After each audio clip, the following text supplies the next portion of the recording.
ఒక వస్తువు బాగుందంటే దాని వెనక కష్టము. ఇదంతా బండలు బాగున్నాయి అంటారు వచ్చిన అందరూ. బాగుంటుంది అయ్యా ఇక్కడ మాకు పచ్చి పులుసు అయిందని చెప్పి. నిజం, ఏదైనా బాగుందంటే దాని వెనక చాలా చాలా కష్టం. ఇప్పుడు పిల్లలు కూడా చదువు విషయంలో, ఈ మెట్ల విషయంలో చూడండి, ఏదన్నా మనం మంచిగా రమ్యముగా చేయాలంటే ప్రయాసం ఉంటుంది. హనుమంతు సాయిల విషయంలో మరి ఎవ్వరు ఆ పని చేయరు. వాళ్ళే మేస్త్రీలు, వాళ్ళే లేబరు, వాళ్ళే కరెంటు, వాళ్ళే అన్ని విషయాలు. అసలు వాళ్ళకి మేమేం చేసిన రుణం తక్కువ. నిజం చెప్తున్నా.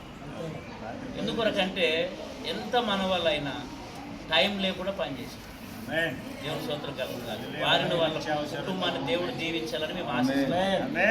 ఒకరు బట్టలు పెట్టొచ్చేమో, 10 రూపాయలు ఎక్కువ ఇవ్వచ్చేమో, అవి అల్పమైనవి, స్వల్పమైనవి, కొన్ని రోజులు ఉంటాయి కదా. కానీ ఏమిచ్చినా తక్కువ.